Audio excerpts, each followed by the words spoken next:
All right, class ECE 170. On this recorded lecture, we're going to go over chapter 6, creativity, specifically art and music. Okay, so if you have your textbooks and you want to follow along, for my textbook, it starts at 135, 136. Let me pull the PowerPoint up.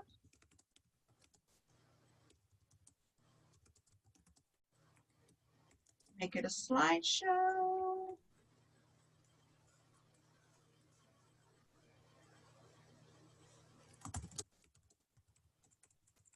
All right.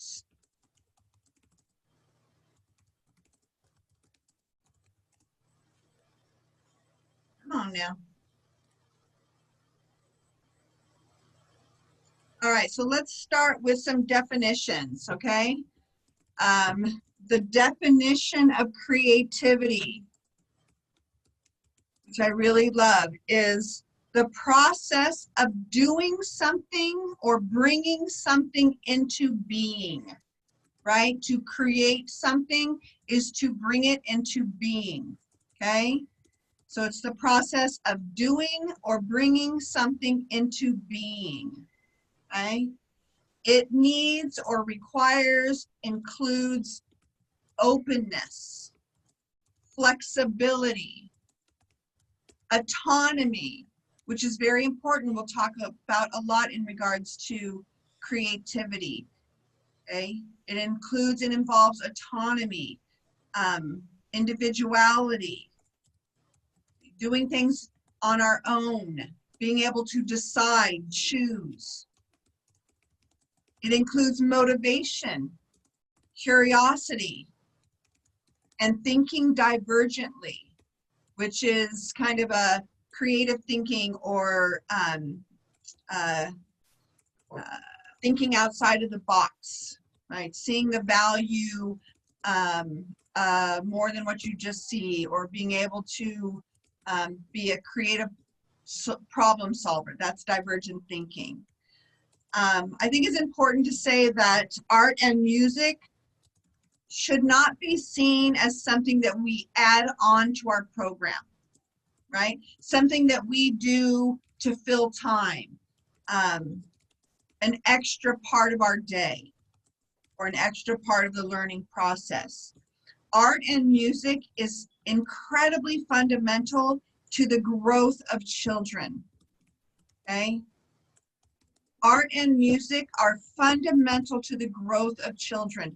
All of those things that I listed that comes when children are creative: openness, flexibility, autonomy, motivation, curiosity, right? Problem solving. Those are foundational, those are fundamental to children's growth. The child's awareness that he or she can create something, produce something, is an incredibly critical part of children's development. Erickson talked a lot about that, right? Throughout his stages that he talked about, right? It's what children can offer to the world, right? What is their industry, right? Do you remember Erickson and how important being able to offer something, produce something, create something is connected to their sense of self, their self-esteem. Creation also should not be dictated, okay? If it's dictated or interpreted or described, or the end product is decided for them, it is not creativity, okay? For it truly to be a creative process, it needs to be all theirs. That's the autonomy, right? That's where they get the motivation, okay? That's the flexibility in being creative, is when the process is all theirs, okay? It's also important to understand that creativity very often is their way of communicating. For many children, it is their way of communicating, okay? So some other ways that creativity is connected to development. We already talked about the social emotional development and their self-esteem. It's also connected to physical development, especially when creativity is allowed in freedom, okay? Development is fostered when children are allowed to be free in their creativity, when it's self-directed, okay? So the physical development happens in so many ways, right? Using their large muscles when they're easel painting or using clay, small muscles when they're using crayons or finger paint or cutting, eye-hand coordination when they're cutting, okay? So many things when they're using materials freely helps their physical development. In their cognitive development, we talked already a little bit about divergent thinking and those critical problem-solving skills that happens when they're allowed the freedom to create, when they're allowed to express their curiosity, when they're allowed to follow their motivation, okay? When children are making art forms that represent or clarify how they see the world, that's cognitive development. When they find new ways to use materials, right? That's a type of problem solving, okay? Experimenting with cause and effect is cognitive development. What happens if I add white? What happens if I add more water? What happens if I mix these two colors? What happens if I change this to this? All of these cause and effect and experimenting that are led when children are given the freedom to create. Language is also developed, which is also connected to their social development as children clarify color, or as children clarify the colors, the sizes, the shapes, the textures, and patterns while they're creating and also having conversation with their peers. We also hear, when children are being creative, descriptive language about the materials that they're using, right? When they touch clay, make brush strokes, make an arrangement of lines and patterns, and they describe that. The book says that the arts are the child's first language, that through the arts, children's minds can demonstrate their concepts of the world long before they can put their constructs into spoken and written words, okay? So just as a foundational, I think, attitude or belief system, right, is really valuing art and music as foundational for development, okay? That it should be fostered and found throughout their day, not just something you add on or bring in a special person to do for a half hour. It should be an integrated part of their day, okay? All right. Before I move on, I just want to do a little side note that when you do your assignment for this week about art, and in the box that says asks for intended goals, some of the things that I just listed would be intended goals, right? The developmental skills that whatever art experience you provide, I should see some of this vocabulary, right? That we just talked about in regards to the different areas of development. Okay? All right, let's move on. You good, Guadalupe? Yes. All right. All right. So let's talk a little bit about the developmental stages of music. The book doesn't go into a lot of detail about the progression of development for the music experience for children, but it does talk about the fact that that we are created uninhibited performers. Okay,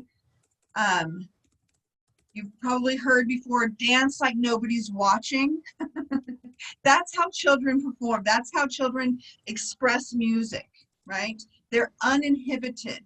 Okay, it's not until later on in their life that they start to become concerned about what they look like or sound like.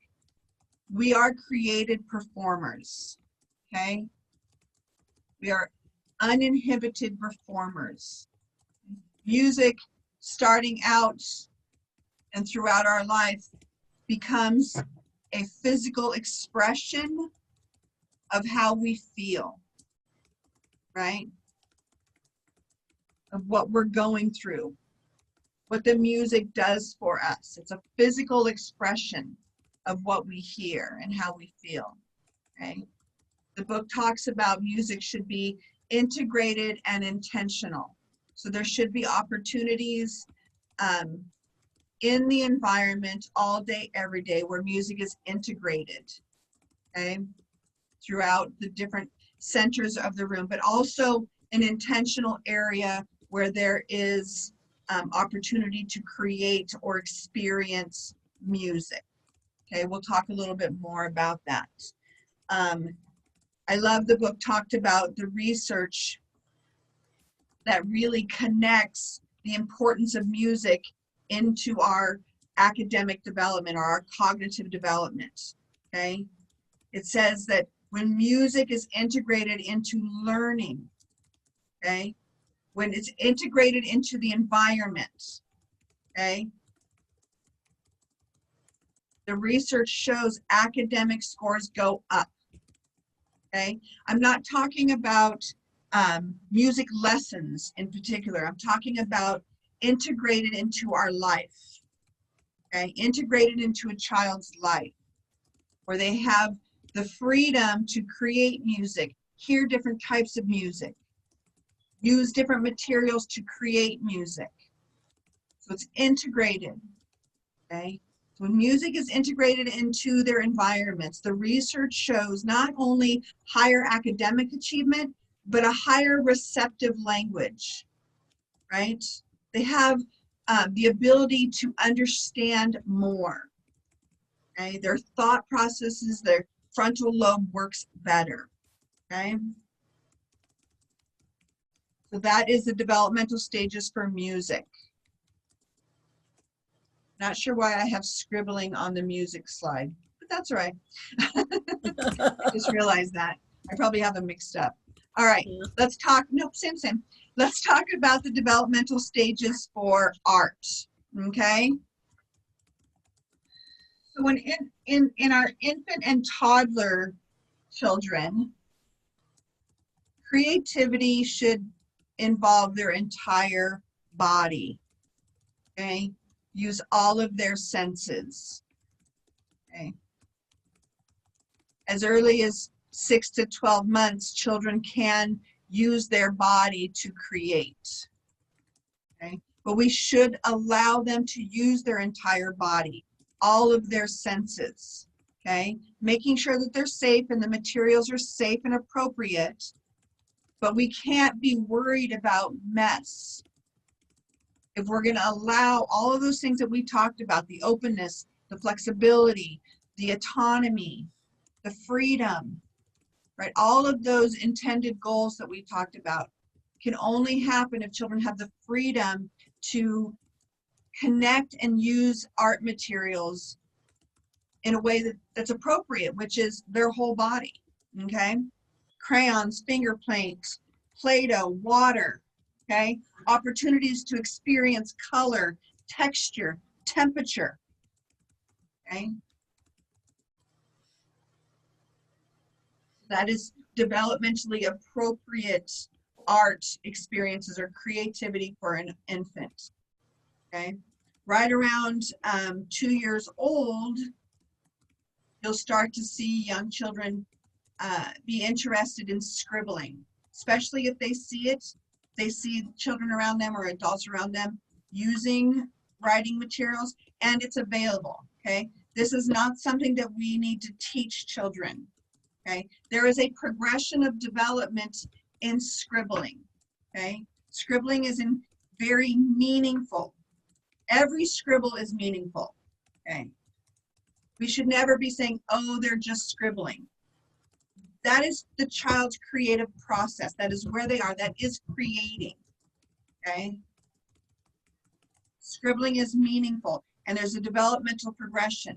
I think on page 140, you'll see this table, okay? This is the progression of development in scribbling, where it starts with dots.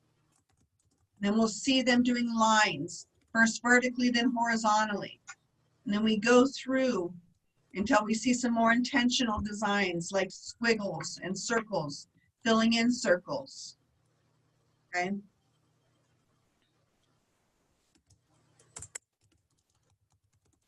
So scribbling, which starts around age 2 and goes until, 3, 4, sometimes 5 years old, is meaningful.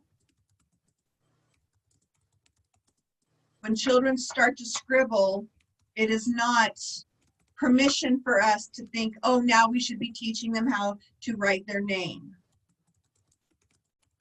The way we know they're ready to write their name, they write their name. That's how they're ready, right? They're created to develop these skills in a progression, and the progression looks like this. They just need an environment that is rich with the materials and adults that will facilitate and encourage, okay?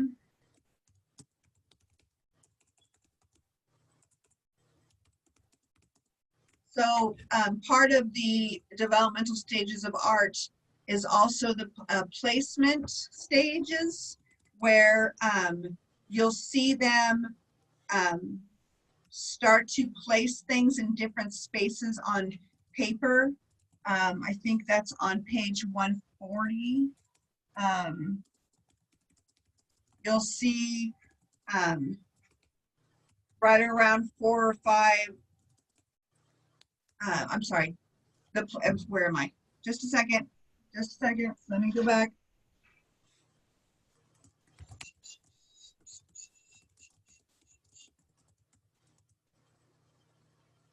Right, placement stage on page 139, okay?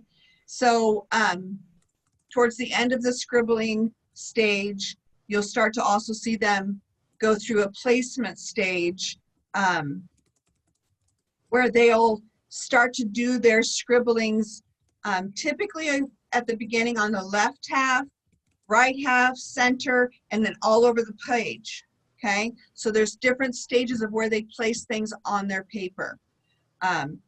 It can be incredibly frustrating for a preschool teacher as children are passing through this placement stages and they only use one little section of the paper, and you want them to use all the rest, but it is important for us to know that that's not where their brain is, okay?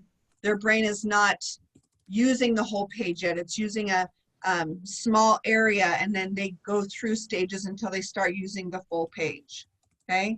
And then from the placement stage, they go into the shape and design stage.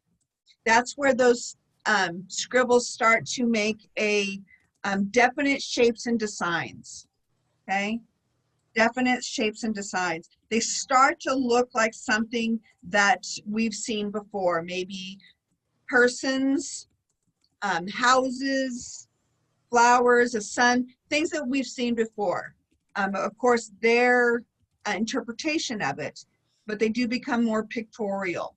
And that happens right around 4 or 5, okay? So that's those stages of scribbling and art. Again, children, preschoolers still very much need to use their body and explore and manipulate materials, okay? They still very much need to use their senses. And without an absolute doubt, art should be about them expressing their imagination, okay? Children enjoy using their imagination. Copying a model changes the whole experience, guys. And I'm just gonna, say this is typically what we're seeing in our early childhood environments. This is what they're calling art, okay? This is not art.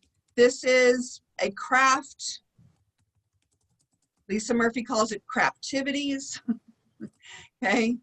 This is an end result decided by the teacher and then told to a child exactly where to put things, how to put things, what it's going to look like at the end. Okay, this is not creativity. Okay, copying a model changes the whole experience. A child whose art is dictated tends to lose the capacity to create naturally and individualistically. Children whose only creative output is dictated loses opportunities to develop those goals that we talked about earlier. The autonomy, curiosity, cause and effect, openness. What else did we talk about? Some of those other goals that we talked about.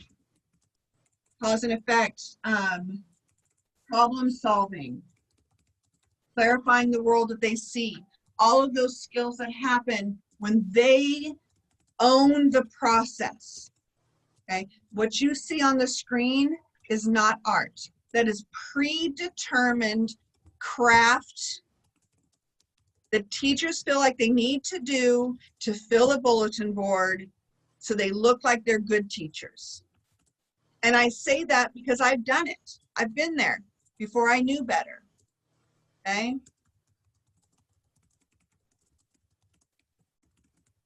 These are not consistent with what we talked about already about what is creativity, but it's also not consistent with play, offering play, being developmentally appropriate, and putting children's needs first.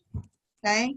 So please, when you do your homework, please keep in mind, I will not be okay with you turning in a homework assignment, right, and planning an art experience for young children that have an end product already decided.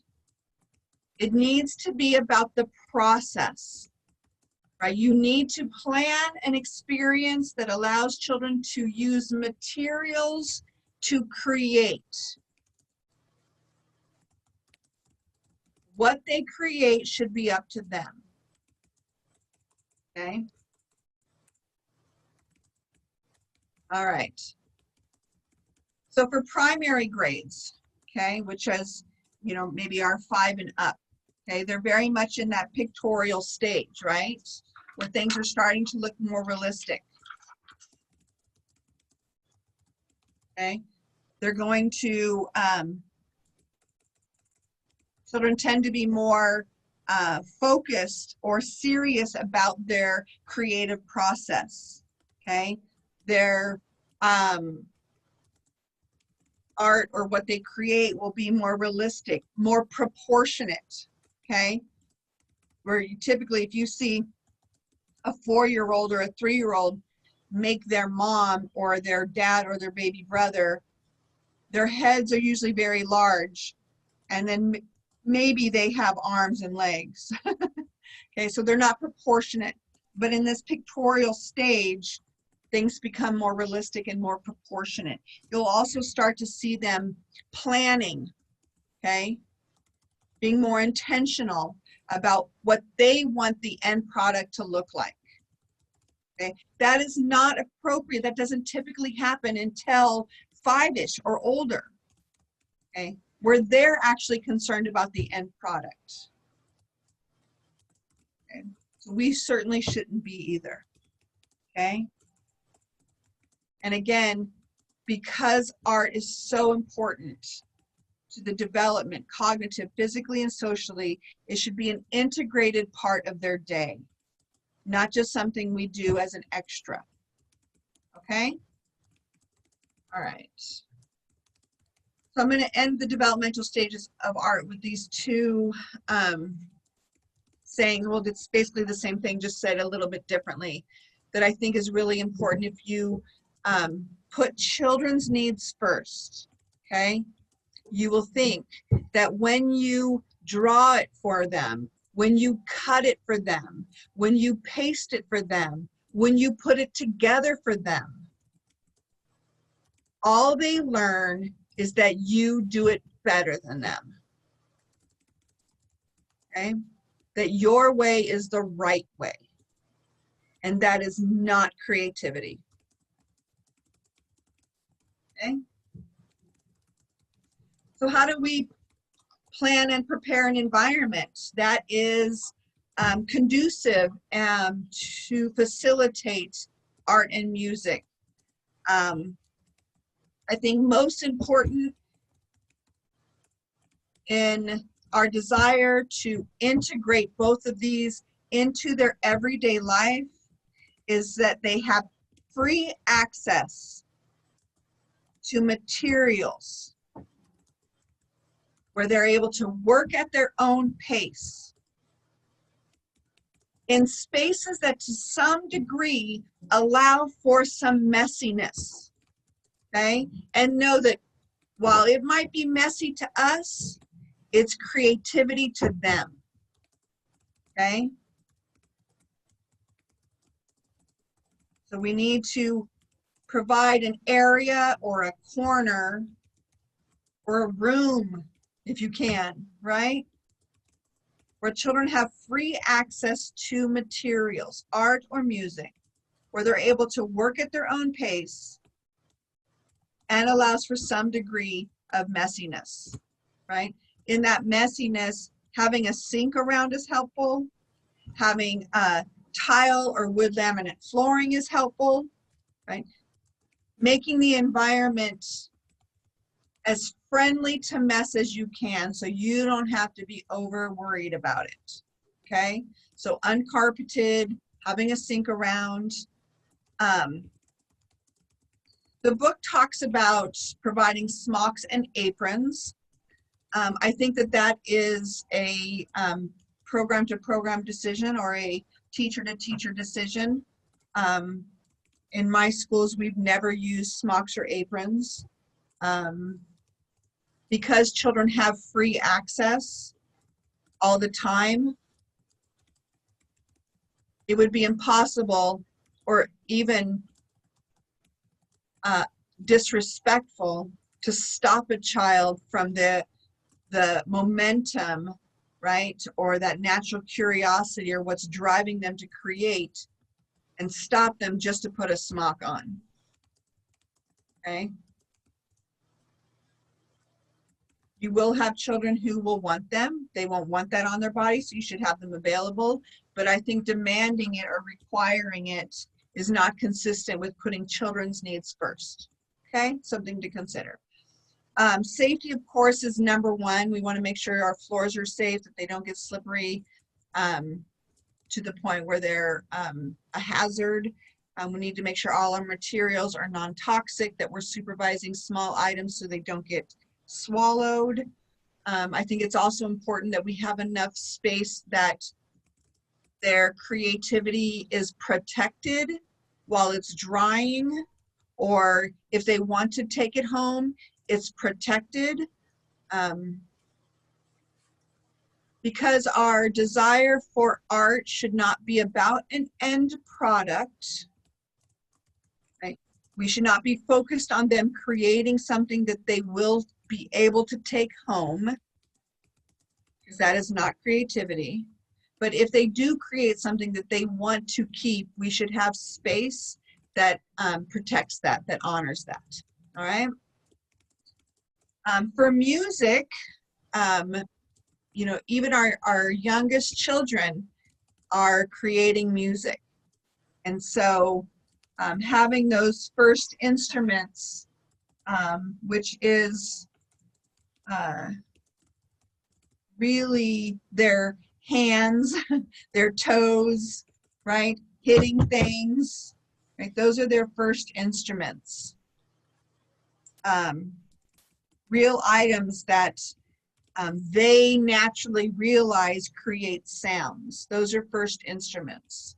Okay, so again, it goes back to like those discovery baskets that some of you planned or we talked about last week, right? Giving them the freedom to use materials gives them the opportunity to develop that cause and effect, right? If I hit this spoon on this floor and then I hit it on the metal bowl, those sound different. So young children start to not only learn about cause and effect, but discriminating one sound from another, right? So our youngest infants and toddlers' first instruments are real items that they create, where they create sounds on their own.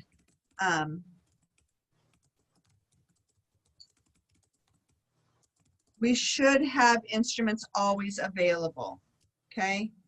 Again, music should be an integrated part of their day, okay? There should be some available all day, but also if you can, have some that you bring out occasionally, right? Special ones, maybe some that are cultural or, really cost a lot of money. I have a really amazing tall drum that I got from an estate sale from a woman who was an African folk dancer. I don't leave that out every day, but I do bring that out so they can experience that, where I can watch that. What is often used for instruments are percussion instruments like drums, okay? But we do need to kind of expand what we have available to them. On page 145, there's lists of percussion instruments, wind instruments, string instruments, and brass instruments, okay? I saw the other day something really cool where a teacher had gotten old cymbals, right, on a drum set, the metal cymbals, and had put them on a stick and then planted them in the ground. So they looked like little mushrooms or little umbrellas. They were available, an integrated part of a child's day to create music, to create sound, okay? So don't just focus on percussion. Really think about brass, stringed like guitars, mandolins, ukuleles, right? And then when you can, introduce them to wind instruments like a flute or a clarinet or a saxophone.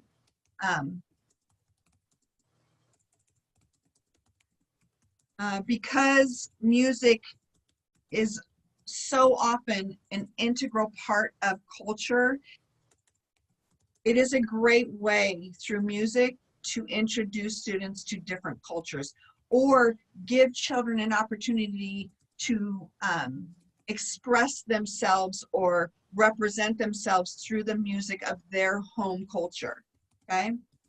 The last thing in regards to planning and preparing an environment is making homemade instruments, okay? There's a lot of ways that you can provide materials in a way that make music without spending a lot of money, okay?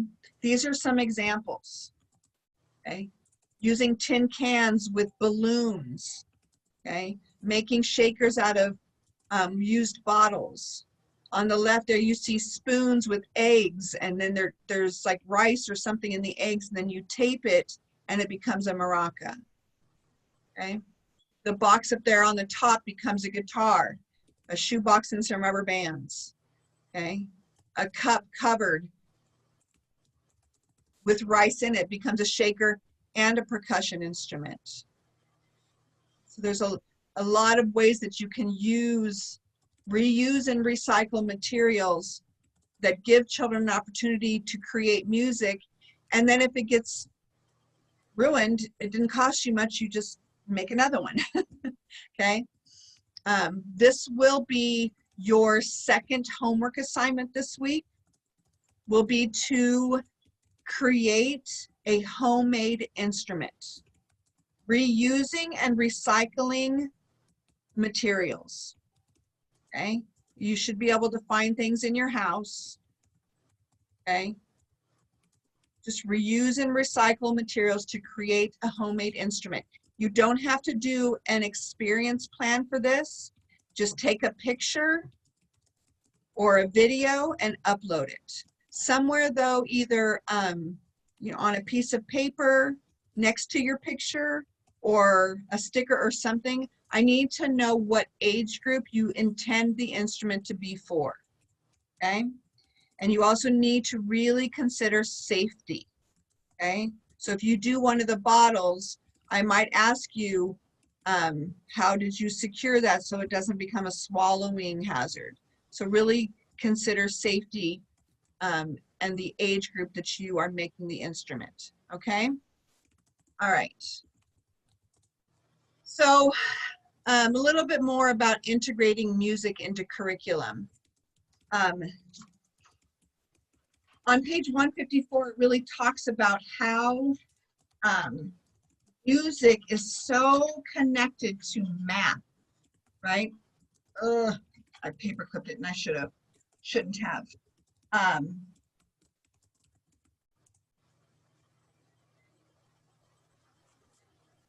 The first patterning, sequencing is in music, right? And that is math. Right?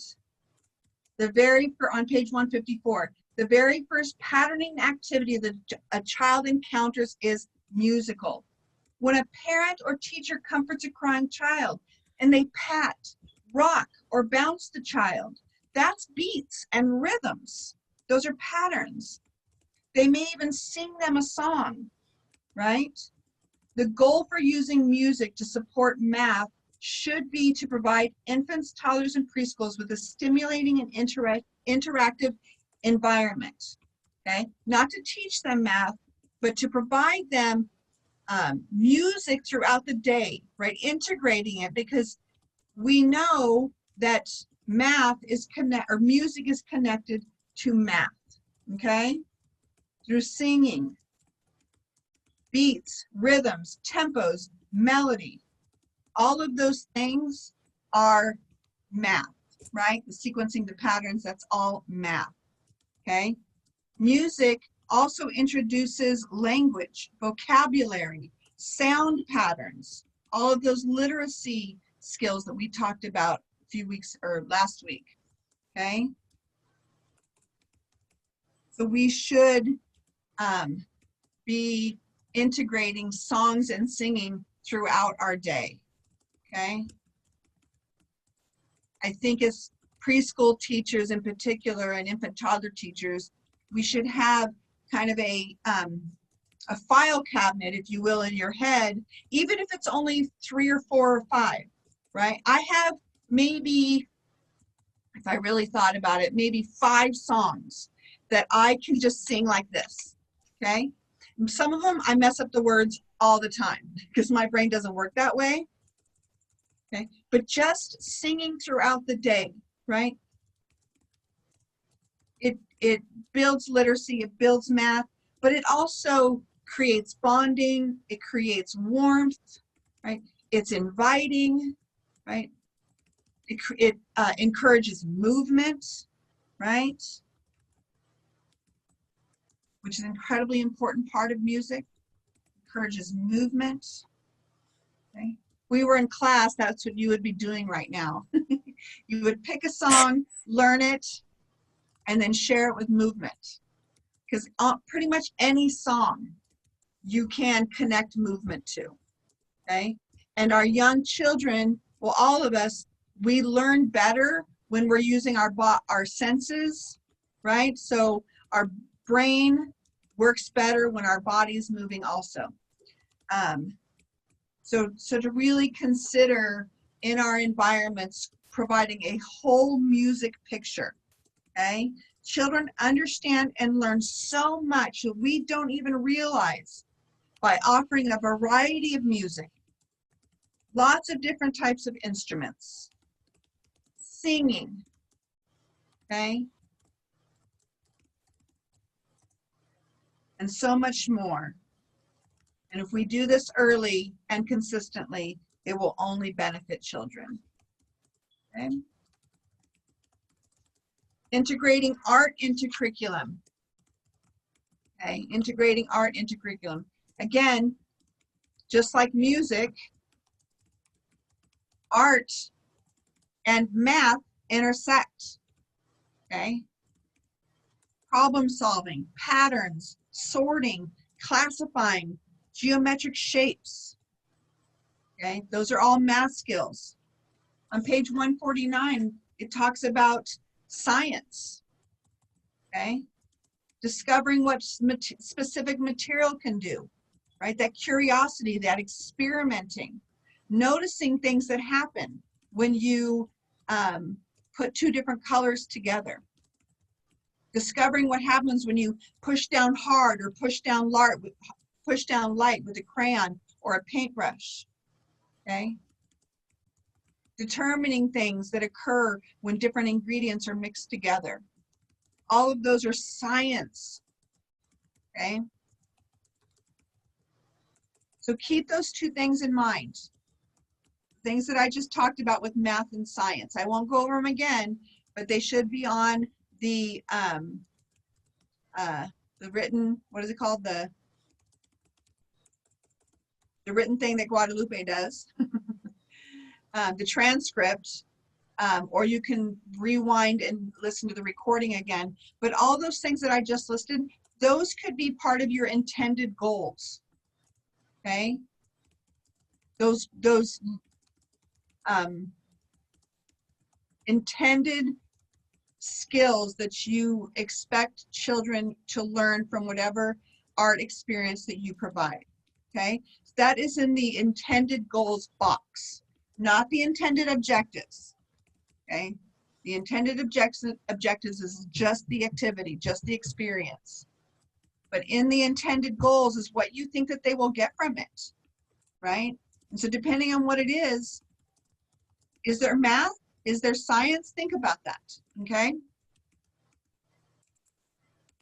Part of the true creative process, like I already said, is allowing the process to be the children.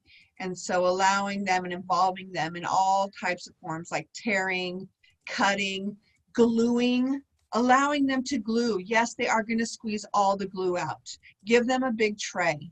Don't give them a huge bottle of glue. Okay? But Bev Boss says they have to use a lot before they can use a little. That's how it works. They have to use too much to then know what's enough.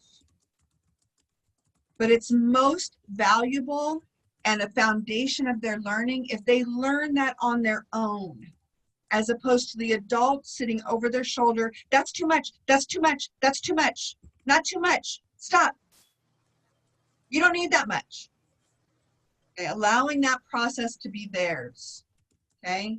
Children need to use too much so that they can learn what's enough, okay? Allowing painting in lots of different ways. And I'm going to show you several pictures of what the creative process can look like. And it will be very different than the craftivities or the predetermined crafts that I showed you earlier, okay? Drawing, three-dimensional three-dimensional materials, allowing them to create things that are not just one-dimensional, right? Not just a paper with a medium, but three-dimensional, okay? So these are some examples. You see these right here.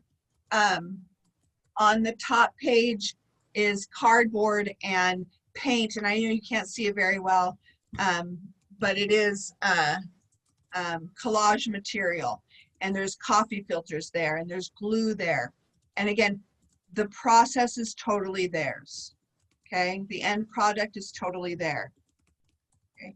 We can provide materials intentionally, but the end product should be theirs, okay? The bottom there is a shower curtain with paint and big paint brushes. They're actually the barbecue brushes that we use on the barbecue for barbecue sauce. And then that middle table is different wooden materials, like they're the wooden floor samples from Home Depot, and then shaving cream and some foam fishes. That's three-dimensional, okay? So I'm intentional about the materials, but the process is theirs, okay? Squeezing glue onto pumpkins or cans or, you know, anything, different colors. You see on the left there, the blue, that's squirt bottles and fly swatters with blue paint. And the box to the right is more collage, okay? Paint, glue, and then a variety of materials. Oh, it's not going.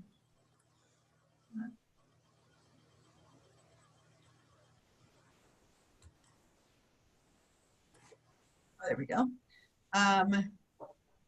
Doing or providing art materials on different levels is really important, not just on a table, but vertically gives them a different experience. So you can use easels, you can do an outdoor easel.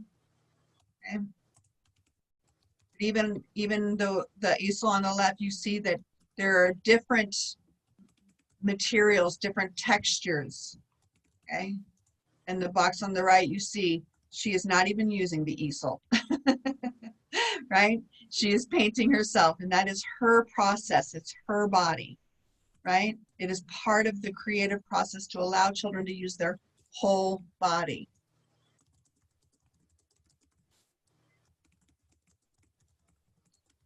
Outside, we see on the right there, that's a huge canvas that I bought on sale once, and then we just keep reusing it. I hang it up, and then once a week I bring it out and put it down with big things of paint, and then whatever materials. He happens to be using a plunger and a potato masher, okay? On the top up there, big paper, right? Big paper. You see big on all three of those pictures, okay? And it's different kitchen things from the dollar store. The one, the square on the bottom is plungers and big trays of paper. Okay. So I encourage you, again, to see art and music as their process, okay? It's not about, especially art, it's not about having an end product, okay? Or a defined learning experience that you can say or show a parent or show a director, okay? The process is enough. The process is enough. But it is important that we see art and music as valuable parts of their day, okay? So that is chapter 6.